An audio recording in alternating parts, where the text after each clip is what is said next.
کل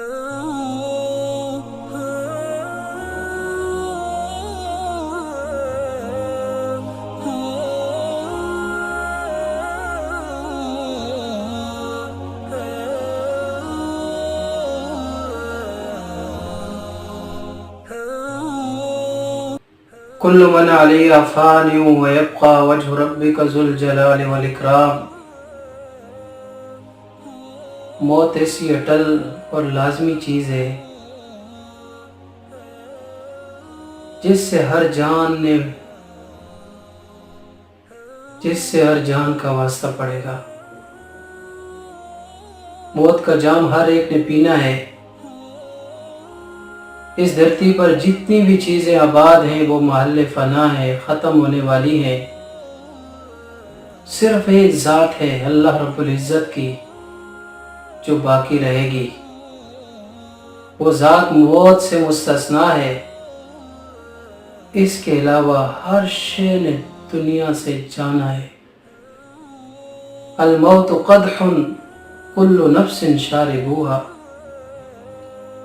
موت کا جام ایسا لازمی ہے کہ ہر جان نے اس کو پینا ہے۔ والقبر باب کل نفس داخلوہا۔ اور قبر ایسا لازمی دروازہ ہے جس میں ہر ایک نے داخل ہونا ہے۔ اور موت تو ایسی یقینی چیز ہے جس کا نام ہی قرآن نے یقین رکھ دیا ہے۔ اللہ رب العزت کی ذات کا لوگ انکار کرتے ہیں لیکن آج تک موت کا کوئی انکار نہ کر سکا۔ اللہ رب العزت نے فرمایا وَاعْبُدْ رَبَّكَ حَتَّى يَأْتِيَكَ الْيَقِينُ۔ عبادت کرتے رہو اپنے رب کی یہاں تک کہ یقین یعنی موت آ جائے۔ موت تک اللہ کی فرما برداری کرتے رہو، اللہ کی بندگی عبادت کرتے رہو۔ اور یاد رکھیے میرے بھائیو، کبھی یہ سوچا کرو کہ ایک دن ایسا آنے والا ہے جس دن ہمارے جسم اور روح کا رشتہ ٹوٹ جائے گا۔ کَلَّا اِذَا بَلَغَتِ التَّرَاقِيَ وَقِيلَ مَنْ رَاقٍ وَظَنَّ أَنَّهُ الْفِرَاقُ وَالْتَفَّتِ السَّاقُ بِالسَّاقِ إِلَىٰ رَبِّكَ يَوْمَئِذٍ الْمَسَاقُ۔ جب انسان کی روح گلے تک پہنچ جاتی ہے تو ارد گرد والے کہتے ہیں ہے کوئی جھاڑ پھونک کرنے والا، اور انسان سمجھ جاتا ہے کہ جدائی کا ٹائم آ گیا۔ پنڈلی کے ساتھ لپٹ جاتی ہے اور اس دن انسان کا لوٹنا اللہ کی طرف ہوتا ہے۔ اس لیے انسان کو سوچنا چاہیے ایک وقت میرے اوپر آئے گا کہ اسرائیل علیہ السلام میری روح نکال لیں گے، مجھے تختہ غسل پر لٹا دیا جائے گا، غسل کے بعد کفن پہنا دیا جائے گا، میری موت کا دنیا بھر کے اندر لوگوں کے اندر اعلان ہو جائے گا، مجھے جنازے کے لیے چارپائی پر ڈال دیا جائے گا،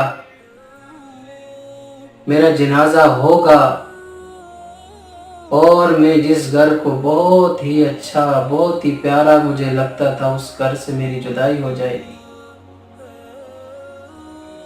وہ مال اولاد سب چیزیں جو مجھے بہت اچھی لگتی تھی ان سے میری ایسی جدائی ہوگی کہ پھر نہ کبھی گھر کو دیکھ سکوں گا نہ اپنے مال اولاد کو دیکھ سکوں گا۔ اس کے بعد پھر مجھے اپنے قریبی رشتہ دار قبر میں لے جائیں گے، قبرستان میں لے جائیں گے، دفن کر دیں گے، میرے اوپر مٹی ڈال دیں گے اور آ کر مزے کے ساتھ اپنی زندگی اپنے کاموں کے اندر مشغول ہو جائیں گے اور میں اکیلا وہیں رہ جاؤں گا۔ الا یا ساکن القصر المعلی ستدفن عن قریب فی التراب۔ اے محلات کے اندر رہنے والوں، کوٹھی بنگلوں کے اندر رہنے والوں، جہاں بھی انسان رہتا ہے، چاہے جھونپڑی کے اندر رہ رہا ہے چاہے محلات، ان قریب تمہیں مٹی کے اندر دبا دیا جائے گا، 5 فٹ زمین کے اندر جانا پڑے گا۔ اور روزانہ فرشتہ یہ اعلان کرتا ہے لِدُولِ الْمَوْتِ وَابْنُوا لِلْخَرَابِ۔ کہ موت کے لیے تم جنم دو اور بربادی کے لیے تم بناؤ۔ یہ انسان کا حال ہے۔ جب انسان موت کی کشمکش میں ہوتا ہے تو اللہ تعالیٰ کی طرف سے 5 فرشتے مقرر ہوتے ہیں۔ جب انسان کی روح حلق تک پہنچتی ہے تو اس وقت پہلا فرشتہ آ کے کہتا ہے یا ابن آدم این بدنک القوی، اے انسان تیرا وہ مضبوط جسم کہاں گیا؟ ما ضعف اليوم، آج اس کو کس نے کمزور کر دیا ہے؟ این لسانک الفصیح ما اسکت اليوم، تیری فصیح و بلیغ زبان کہاں گئی؟ آج یہ کیوں خاموش ہے؟ این اہلک و قرابتک، تیرے اہل و عیال اور رشتہ دار کہاں گئے؟ آج تو ان سے کیوں وحشت محسوس کر رہا ہے؟ جب انسان کی روح نکل جاتی ہے، کفن پہنایا جاتا ہے، تو اس وقت دوسرا فرشتہ آتا ہے اور کہتا ہے یا ابن آدم این ما اعددت من الغنا للفقر، اے آدم کے بچے، اے انسان، تو نے جو مشکل کے لیے مال اکٹھا کیا گیا تھا آج وہ کہاں ہے؟ این ما اعددت من العمران للخراب، تو نے جو رہنے کے لیے گھر تعمیر کیا تھا آج وہ کہاں ہے؟ این ما اعددت من الانس للوحشت، کہاں ہے وہ جو تیری وحشت کے اندر جن سے تو انس حاصل کرتا تھا، آج وہ کہاں ہے؟ جب انسان کا جنازہ اٹھایا جاتا ہے تو تیسرا فرشتہ آ جاتا ہے، کہتے ہیں یا ابن آدم اليوم تسافر سفرا بعیدا لم تسافر سفرا ابعد منه، اے انسان آج تو ایسے لمبے سفر پر جانے والا ہے کہ اس سے پہلے تو اتنے لمبے سفر پر نہیں گیا۔ اليوم تزور قوما لم تزرهم قبل هذا قط، آج تو ایسی قوم کو ملے گا جس سے تو پہلے کبھی بھی نہیں ملا۔ اليوم تدخل مدخلا ضيقا لم تدخل اضيق منه، آج تو ایسی تنگ و تاریک جگہ میں داخل ہوگا کہ اس سے پہلے تو کبھی اتنی تنگ جگہ میں داخل نہیں ہوا۔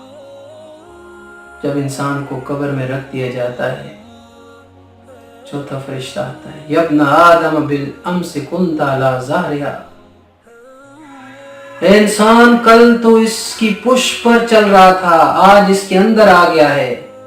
کل تو اس کی پشت پر گناہ کر رہا تھا، اللہ کی نافرمانیاں کر رہا تھا، نماز کے لیے ٹائم نہیں تھا، روزے کے لیے تجھے تکلیف برداشت نہیں تھی، گناہوں سے بچنے کے لیے تو تیار نہیں تھا، گناہوں میں مبتلا تھا، آج تو قبر کے اندر آ گیا ہے، اب وہ تو گناہوں پر پشیمان ہوگا۔ اور پانچواں فرشتہ جب آتا ہے جب انسان کو دفنا کے اپنے گھر والے اہل و عیال واپس ہو جاتے ہیں، یا ابن آدم دفنوک و ترکوک، اے انسان تجھے دفن کر دیا اور اکیلا چھوڑ گئے ہیں، وَلَوْ أَقَامُوا عِنْدَكَ مَا نَفَعُوكَ، اگر وہ تیرے پاس رہتے بھی تو تجھے کچھ فائدہ نہ پہنچاتے۔ یا ابن آدم جمعت المال وترکت لغیرک، اے انسان تو نے مال جمع کیا اور دوسروں کے لیے چھوڑ کے آیا۔ یا ابن آدم ام تسیر اما الى الجنت العالیہ او الى نار حامیہ، اے انسان اب یہاں سے تیرا سفر یا تو جنت کے اونچے محلات کی طرف ہے یا دوزخ کی بڑکتی ہوئی آگ کی طرف ہے۔ تیاری پوری ہے تو جنت، اور اگر تیاری نہیں ہے تو پھر جہنم۔ آگاہ اپنی موت سے کوئی بشر نہیں ہے، سامان 100 برس کا پل کی خبر۔ انسان اس دنیا کو چھوڑ کے جانے والا۔